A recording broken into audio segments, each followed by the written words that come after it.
Well, hey everybody, I'm Bill. And I'm Elizabeth. Live simple. Live free. So, live simple, live free. It was our motto. Now it's our name. Yep. What does that mean? Yeah. From time to time I have gotten comments that have always surprised me that say something like, live simple, live free. What a joke. Nobody can live for free. I've gotten numerous comments like that, which shows me that they just don't understand what we're talking about. So, we want to talk about the whole concept of live simple, live free. Right. And we don't mean free as in nothing costs anything. Free from stress, free from financial bondage, that sort of thing. So, in order to explain our philosophy of live simple, live free, we're going to tell a little story. It's a story of two brothers named Frank and Spencer, and they are twins, and they do everything together. And they ended up going to college together. They graduated together at the same graduation ceremony, and they went out and started looking for jobs. And they were both offered a job at the same company that paid $150,000. Really good job. Yeah, good job. So Spencer was very excited about that job. Yep. So he went ahead and, he took it. He was very happy to take it. Both of the brothers had fallen in love in college. Right. And after they graduated, then they both wanted to get married. So Spencer went ahead and took the job, very happy to have it. And before he started working, they got married and went ahead and he had a credit card and he went to Italy. And they went to Italy for their honeymoon. And had a wonderful time. Then they got back and he was, working 60 plus hours a week, but he was making very good money. And so he and his new wife, Sally, Spencer and Sally, they bought a house. They went out and they were able to get a house. He had such a good income coming in. And it's about 4,700 square feet. Had a pool in the backyard, which was really a big deal. And as time went by and they got themselves kind of established and everything, they went ahead and started leasing a couple of vehicles. He had always wanted an F-250 Lariat, so he was able to lease that. And leased her a Beamer, a BMW. And so it was a beautiful home. And Sally had this really neat BMW. And Spencer was working very, very hard. And when you're working 60, sometimes 70 hours a week, you're not home very much, but they were living a pretty good lifestyle, especially as young as they were. Yeah. Now, Frank looked at that job and he decided he just wasn't interested in working 60 to 70 hours a week. So he took that job for $80,000, and when he did, his brother Spencer thought he was crazy. He took a different job. Yeah, a different job. And Spencer kept saying, you could be earning twice that. What are you doing? You're out of your mind. Yeah, he took one that earned about half. Yeah. But Frank was very content with that. And so he took that job, and when he and his fiancée, Fran, got married, they took their honeymoon and they went to Disney. Disney, right, to Disney World. Disney World. So they thoroughly enjoyed the trip, and they bought a house. Mm-hmm. It was a 1,500 square foot, 3-bedroom ranch. Very modest little home.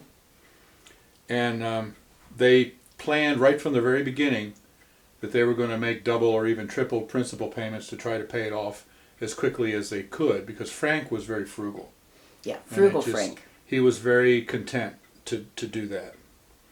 And where Spencer had gone out and leased 2 beautiful brand new vehicles, Frank continued to drive his 10-year-old Subaru that he had through college. And he saved up for a few months and he went out and he bought his wife an 8-year-old minivan, anticipating that she would need it when the kids come along. And he worked hard, 40 hours a week, only 40 hours a week, and he was able to come home and enjoy his evenings and his weekends with his wife. Yeah. So let's look now 5 years down the road. Yeah, we're going to move ahead 5 years with Spendthrift Spencer and Frugal Frank. Yeah. Yes. Now, Spencer and Sally have kind of ended up with more and more debt. And it happened just kind of built slowly. And they had decided when their leases were up that they wanted to upgrade. And he had a good job. He wanted to be wearing nice clothes and drive a good vehicle, drive a nice vehicle. So they went ahead and when they did new leases, they upgraded. On the cars. Yeah, on their vehicles. So, something just a little bit nicer. Their leases were costing a little bit more. And of course, they still had to, come up with the money down on that and everything. This is a good sized house, 4,700 square feet. Pretty overwhelming for Sally to be taking care of all of it. So he said, well, we can afford it. So they get a house cleaning service. So she had someone that would come and clean the house. Now, he was hardly home. He wasn't home all that much at all because he worked very, very hard to try to provide all these nice things. Children started coming along. They had real small children. And Sally was appreciative of the fact that she had somebody to help clean because it was really busy for her taking care of small kids, and it was very hard for him to help with it much at all. He was gone long hours, and when he was home, he needed to rest and sleep. Now, they did take vacations. He did have vacation time. It was always on credit, some very nice, fancy vacation. But when it came really right down to it, that was about the only time she ever really got to spend much time with him was on the vacations. But they lived quite the lifestyle. Now, Frugal Frank, he had a credit card, but he paid it off every month, and he just used it because he wanted to gain the frequent flyer miles. And but he was very careful with that, and whenever he used it, he always paid it off. And 5 years later, now he was able to save, and so that he could replace his Subaru, which was pretty old by that point. which was 15 years old. Right. He replaced it with a 5-year-old car. Then he paid $12,000 for it. Yeah. And he would come home in the evening, and he and Fran also had a couple of kids, and he would come home in the evening, and he'd enjoy evenings in the park. They'd take him out to the playground and swing on the swing set and that sort of thing. And they took vacations, and they went camping at a state park, at a local state park. Very inexpensive, but very enjoyable to spend a week camping with the kids in the park. Or take him to visit family somewhere. Yeah. And it was a much smaller house, so she was able to clean it herself. And many times when he got home, because he wasn't so exhausted from working so many hours, he would pitch in and help her do some of the cleaning. So the thought of a cleaning service, quite frankly, never entered their minds. Right. Sometimes he'd help put the kids to bed because he wanted to make sure they were going to have some good time together. Right. Absolutely. So then we're looking 10 years down the road. Now we're going to go 10 years down the road with Frank and Fran and Spencer and Sally. Well, Spencer has moving along on his job. He's gotten some promotions, and he feels like it's time to move into a nicer neighborhood, a nicer area, get a bigger house. So they put their house on the market, and they buy a bigger one. And it doesn't have a pool in the backyard. So he's like, well, I'm going to make this very nice. So he hires people, and they put in a little pool in the backyard, a hot tub, gazebo. There's an outdoor kitchen. He keeps telling Sally, we're going to be able to throw great parties out here. And she's struggling with that just a little bit because it's a lot of ruckus and mess. And the main thing is that she feels like, well, you're never home. When are we ever going to throw a party? And the kids were small enough that they weren't going to be doing too much out there with an outdoor kitchen and the hot tub. But anyway, so she let him go ahead and build all that there. He does come home one day and he says, let's get everything really cleaned up. See if the kids can go over and stay with Frank and Fran. I want to have my boss over and a couple of the guys I work with. And he wanted the place to really shine. So she had the kids go over and stay with their cousins and got everything all cleaned up. And there was one time when his boss did come over and it looked pretty impressive. But as far as throwing parties, he didn't have much time for that sort of thing on the whole. So Frank and Fran, 10 years down the road, by this time they have been making double payments and even triple payments on their house, and they have their house paid off. And so he celebrates by taking the payment from the first month he doesn't have to make a house payment.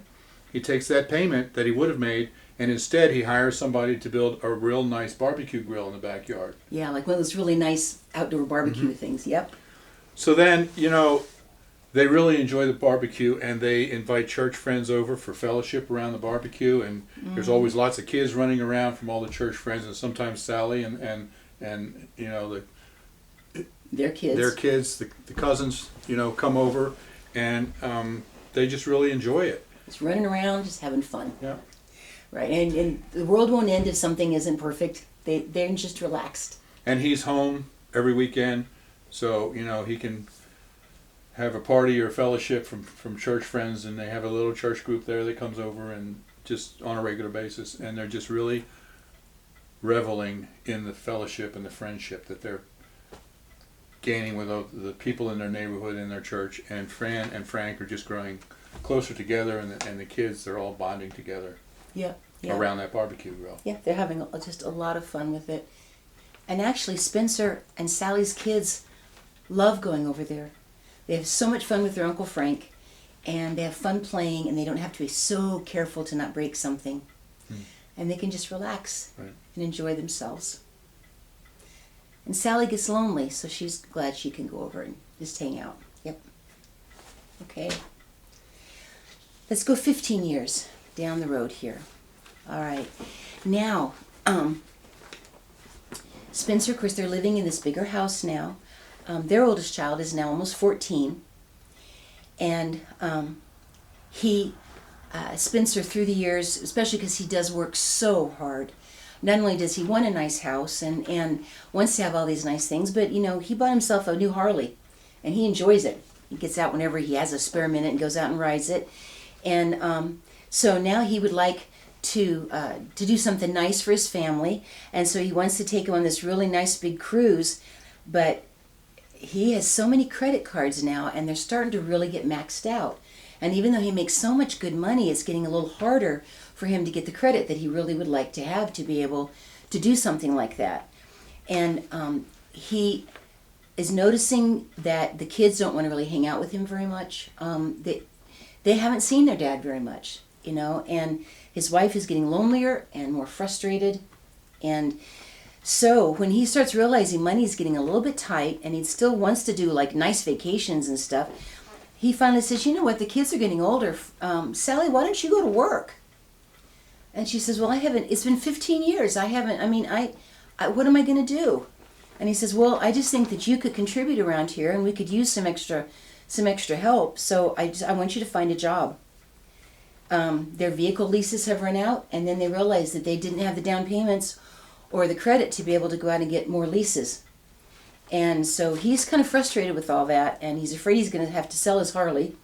So he puts a lot of pressure on Sally. So finally, she's actually able to find a job at the school in the cafeteria. So she's working at the school cafeteria, and they can't afford the house cleaner anymore. So she's got this great big house, very hard for her to keep up with. The kids are getting more busy with their friends, and she's getting increasingly lonely. And so finally, when they have to get more vehicles, he manages to find a 10-year-old Subaru, and when they have to replace her vehicle, she was able to find an 8-year-old minivan so that they could continue to have a vehicle to drive. So 15 years down the road, it's very different for Frugal Frank and Fran. Their oldest child is now 13, and because the house has been paid off for a while, they've been able to save and invest all of the money that they used to spend on their mortgage and all of the money that they're not spending on their credit cards because they don't have any. So they've been investing, and they've been doing really well with their investments. And so Frank decides to take his whole family on a Disney cruise. And they go on this beautiful cruise, and here's the thing, he enjoyed it so much because he paid cash for the whole thing. Yeah. Didn't have to use any credit to do it. And then when his wife's car is getting pretty old, so he goes and he buys her a 2-year-old minivan, and he pays cash. And then his wife starts talking about that she would really love to learn how to do some interior decorating. She's decorated her house very well on a very limited budget because they keep their expenses down. And she just thought that would be fun to do. So she asked if she could start taking classes for interior decorating And he says, yes, please go ahead, enjoy yourself. So she goes off to interior decorating classes in the evening, and because he's not working more than 40 hours a week, he can be at home with the kids while she's at class, and it's going very well for them. And she wants to someday come up with her own business about, how to decorate on a nickel. In other words, just, good ideas when you don't have a lot to work with. Yeah. So where's spendthrift Spencer 20 years down the road? So now it's 20 years later.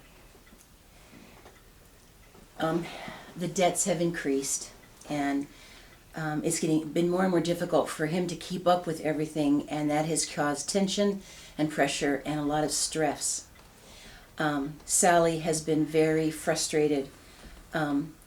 She hasn't really liked her job, but she's been willing to work it, but she's been very frustrated. She still hardly ever sees him.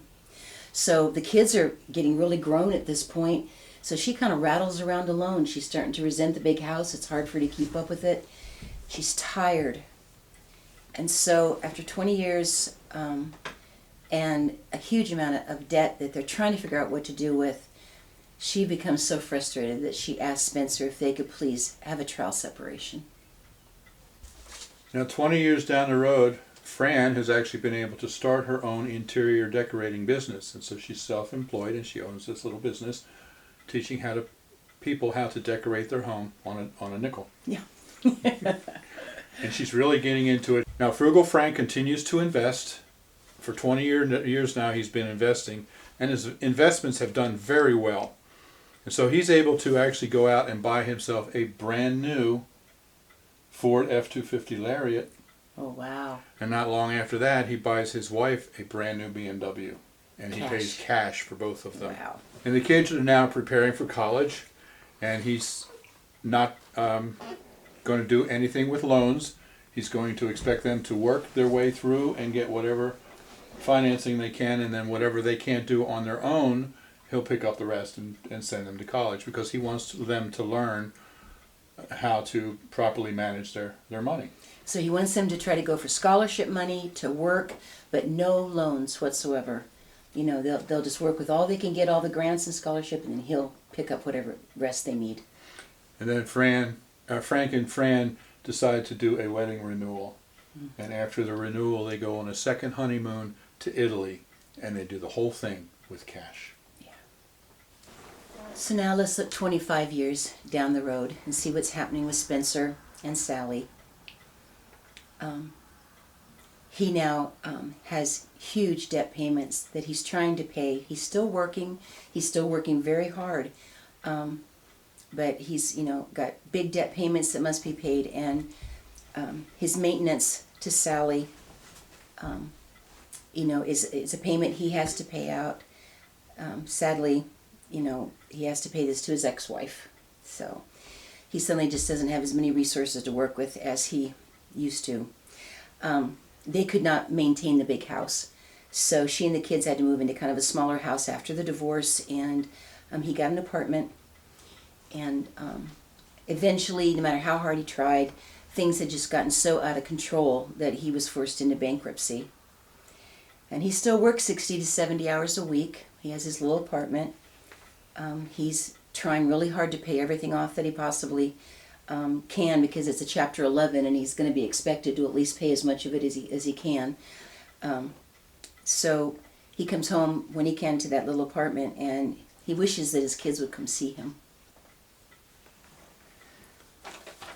25 years down the road, Frugal Frank has continued to invest, and along with his other investments, he has now been able to invest in 2 rental properties, and he has them both paid off, so they're both bringing him good income as well. And he's actually able to retire early. He retires at 45, 25 years after he graduates from college, because of his investments and his frugal living. And he spends his time now just managing the investments that he has and managing the properties, and he's just living free. He's just got the freedom now to do whatever he wants to do. His children are responsible and adults, and he really enjoys them when they come over. He enjoys playing with his first little grandson as they take him out to the new pool that they just built in the backyard for cash. And the whole family gets together as often as they can, and they just really enjoy being together.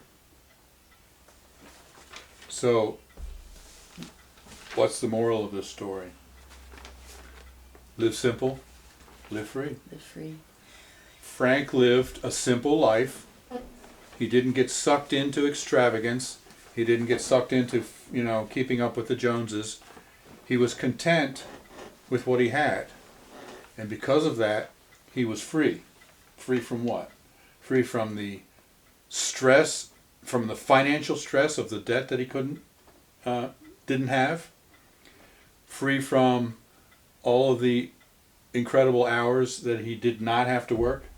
So that he was more free to spend time with people he loved, Right. doing things that he loved. Right. That's right. He was free to give when he saw need, at church. He was free to just write a check when he saw someone in need because he was living a simple life. And it so boils down to priorities. These two brothers, they both loved their wives, they loved their families, but Spencer had made a priority out of keeping a certain lifestyle. And even though he was really trying to do it for his family, they weren't a priority in his life. His priorities were working and accumulating things. Whereas Frank didn't have as much, but his priority was his family. And that's where he put his energies. His plans and his decisions were based around how can I be with my family.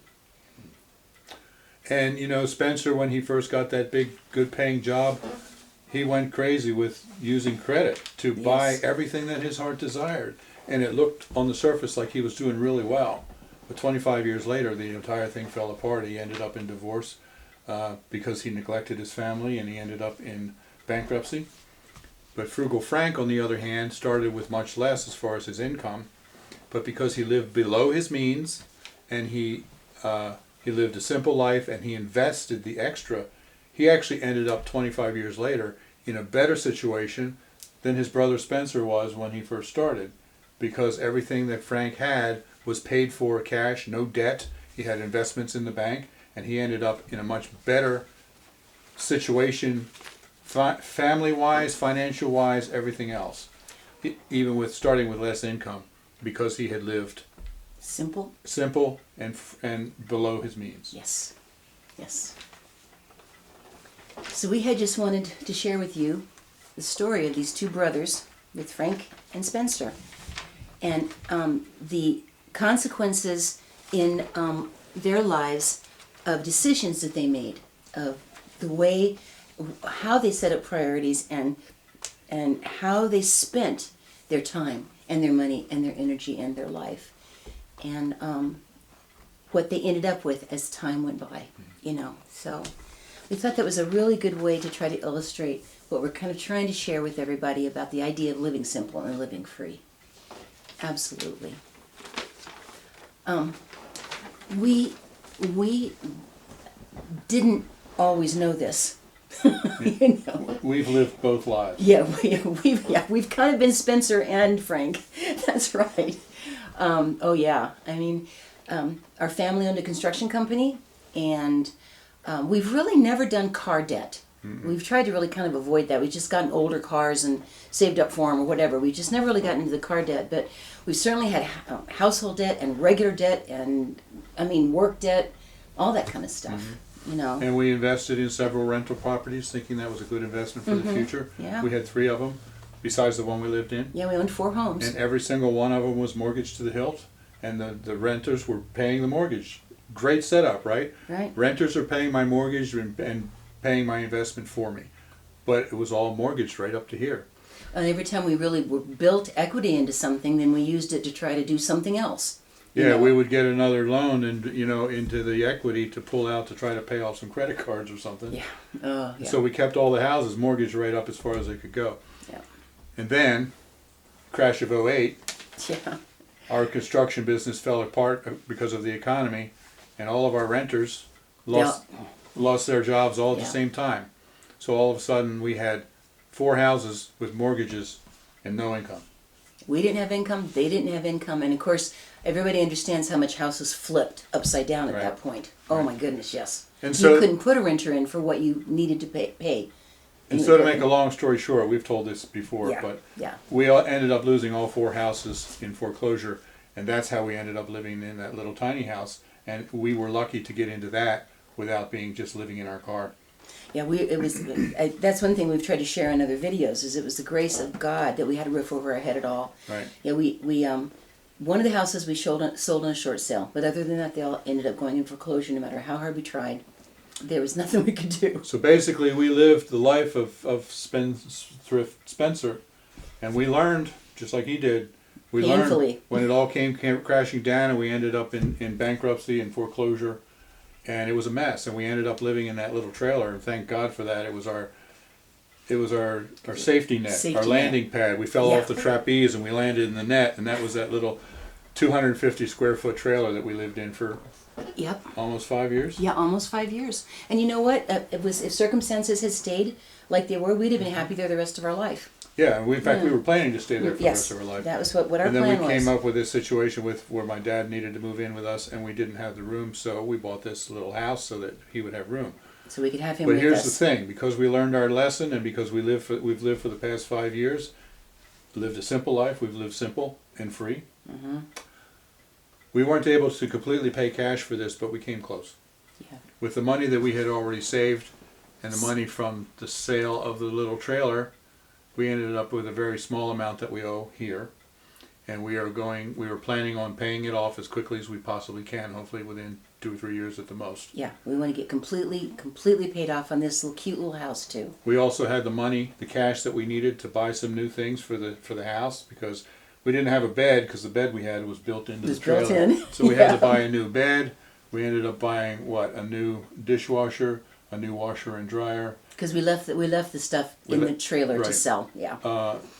I built a new shed, and we had a lot more expense than we expected in the actual move itself. Oh yeah, there always is. And we were able Yeah. to do all of that cash because we'd been living simple and living free. Right. The only reason we could even do this move is because we had been able to have resources set aside. Yeah. And so now the only debt that we have is a very small amount that we owe on this house that will be paid off in a couple of years, and then we'll be free again. Well, and this was an important decision, and to be able to have Dad with us, and grateful to be able to be around our son for the first time, living close, for the first time in so many years. But one thing we want to really say here is that with everything that we've had to learn, we could have easily qualified for a really kind of nice big house. Mm-hmm. We could have probably qualified for something and just stayed up where we were. Save up money, put it down on it, and and qualify. And a 30-year mortgage, 30-year which mortgage. we'd pay off when we were 85. Oh goodness! I No. mean, yeah, 95. yeah. I mean, I'm going to be 64 pretty soon here, and no, this is a wonderful little house. We're so grateful. Our son found it for us. A wonderful little house, but it is small. It's not a tiny house like we had before, but it's just it's a simple little place. It's 900 square feet. I'm thoroughly enjoying having a table and putting things on the walls. That's been great. But it's about as small as we can manage to get and still have it work, to be able to have Dad with us and all that. And so we are so grateful that our son found it for an incredibly good price. And I guess what I'm trying to say is that even though we upgraded so much to supposedly, to come into a house rather than our little tiny place, we still are working very hard to make sure that it's not more than we need, and that we don't get ourselves entangled once again with a lot of financial, debt, with a lot of things like that. We still want to maintain living below our means. We still want to maintain the simplicity. And so we very, very much appreciate that this place is available for us, And we've had people say, well, why are you guys spending all that money traveling to someplace like the Bahamas, or, and I'm like, well, no, believe me, if we had to pay for those trips and we had to put it on a credit card to do it or something like that, we just wouldn't be going. No. We've earned those trips. We've actually had three different trips. We went first to Aruba, and then to Panama, And then we were just to the Bahamas, and we're actually just about ready to qualify for the next trip next year to Cancun. And we're excited about that. But we have earned every one of those through work, through Thrive Life. We haven't paid a dime for any of those Right. trips. No, it was all paid for. Yeah. And I feel so privileged that we've been able to do that. You know, that we had a chance to do it. But no, if it was going to require money that we don't have, and are spending money that we really shouldn't be spending, then we just wouldn't have been going. And the other You know. trips that we've been on, like when we went to Niagara Falls, we went to Banff, going to California a few times, all of those have been business trips where we went for business conventions and things like that. So that was a business trip, was necessary for the business, and it was all tax deductible. Well, and you know, honestly, if I look back, you know, my mom died in February, very beginning of February. And I'm so grateful that we have been in better shape financially, have not had debt, we've been able to save money, we live debt very below our means, because over a course of about 8 months, Bill took a trip out there with the truck to help get stuff for my mom, and I was out in San Diego 4 times in 8 months. Because of your mother. Because I had to take care of Mom. I will guarantee you, if we had not had the financial resources, the freedom to be able to do that, I don't really know exactly how we'd have done it. It would have been getting us into an awful lot of debt. And I just don't know, if we weren't in the situation we are now, if I even would have been able to do that. It's interesting because even though we have so much less now than back when we owned a big business and had all the houses and all that, because I know that I have the money that I need to pay for just all the stuff that must be paid for, when there's extra money, I feel much freer to Absolutely. be able to do. I mean, I felt like it was okay for me to pay for those flights out and to go out and to help take care of my mom, you know. I loved sitting down and ordering my curtains, which I got on sale, really good price. I should start a decorating company on how to decorate with very little money. I decorate on a nickel. But how fun it was to find those and not feel like, wow, can I even manage to afford this? Because I know I've got a little bit of money to be able to do it. You know, we don't want to do anything too fancy, but it's going to be nice fixing it up. But it all has to be done cash. So this is a little bit of debt coming in the house, but we're going to knock it out as fast as we can. We're just not going to get caught in that trap ever again. Right. So, live simple, live free is our financial philosophy. And that's how we're able to do as much as we do Yeah. when we're not rich. No, we're not. No. Because we don't waste any money paying now for something that we used 5 years ago. Right. Yeah. Don't. And the interest included into it. Don't. You know. So often we like sabotage our future for the sake of something now. You know, and our poor future is, we don't know what's going to be happening then. You know, it just also, you know, I've got family heirlooms now. We've been able to get a couple things at Salvation Army, which was really a blessing. So we can fix it up really cute around here. But I also don't want to be held down by possessions. Life is not possessions or money. Life is relationships and experiences. So the only thing I appreciate about money is that it puts the things that we need into our life, you know, puts a roof over our head, and it gives us a chance to have experiences. But I don't want to be owned by what I own. Right. Yeah, I guess that's about the best way I could put that. Absolutely. So one of the things I'm very glad to know is that if for some reason we really lost income, I think that we'd still be okay. Mm-hmm. And to me, that feels like freedom. So last time we lost our income, we lost everything. Yeah, we did. But this time, if for some reason we would lose our income, which I'm not foreseeing, I didn't last time either, but if we should for somehow lose our income, I could just go get a job flipping burgers and we would probably do just fine because our financial requirements are so much less because we don't have any debt. Right. Except for that very small mortgage. Right, and that we can handle. Yeah. Yeah, and that's neat. I mean, we're not minimalist. I admire people that are truly minimalist. Yeah. You know. 1 cup and 1 spoon and 1 plate. Right. You know, that's not really how we live, but I just don't want possessions or finances to control our life. Yeah. So, you know, the philosophy that we're talking about, live simple, live free, and being below your means and living debt-free, is also very biblical. And so we're going to just take the last couple minutes here just to read you a couple scriptures that addresses this. Let's go into Romans. This is Romans 13:8. Owe nothing to anyone except for your obligation to love one another.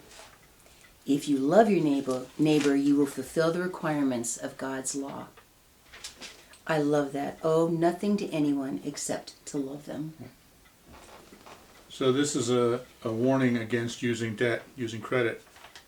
Proverbs 22:7, it says, just as the rich rule the poor, so also the borrower is slave to the lender.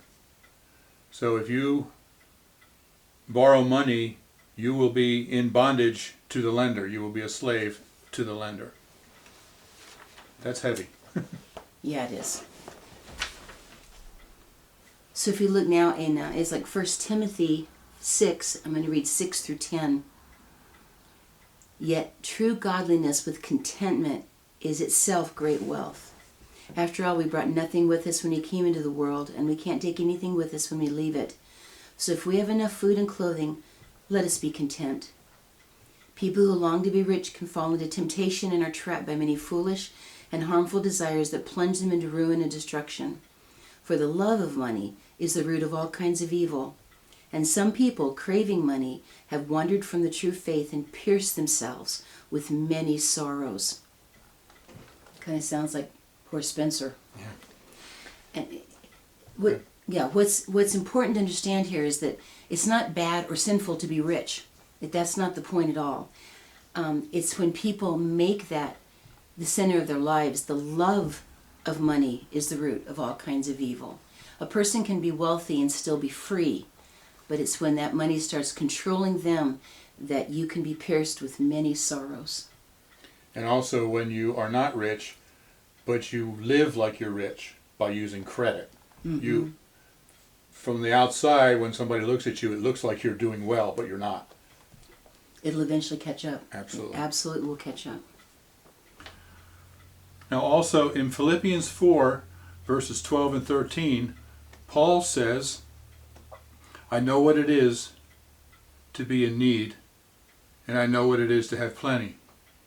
I have learned the secret of being content in any and every situation, whether well-fed or hungry, whether living in plenty or in want. I can do everything through him who strengthens me. Paul says that he has learned to be content, whether he's rich or poor, whether he has everything or nothing, well-fed or hungry. He lives in contentment, knowing that he can do all things through Christ, and that Christ is going to take care of him. That's right. He doesn't need to worry about it. Yep. And so that's the whole secret, really, of living simple and living free, is to learn how to be content where you're at, knowing that God's got your back. That's right. And knowing that all of that stuff doesn't really bring happiness. Mm-mm. What brings happiness? Relationships Yeah. and experiences. Yes. Yes. And we can learn to take such joy in so many simple things in our life, and to be thankful for so much in our life that we can appreciate and enjoy. And it could be a little thing or a bigger thing, but life does not have to be full of so many things that the world says are important for life to be full of joy. Mm. That's right. That's right. Amen. So that's it. That's our philosophy. That's what Live Simple, Live Free is all about. Yeah. So I hope you have enjoyed that. I hope that makes sense to you. Yeah. Maybe give you some things to think about. We've had to learn a lot. Yeah, we certainly have. Yeah. So, Alrighty. all right, everybody. Thanks for watching. Live simple, live free. Live free, that's right. You be blessed. Yes, we love you guys and appreciate you. And we'll see you again soon. Okay. Bye-bye. See you next time.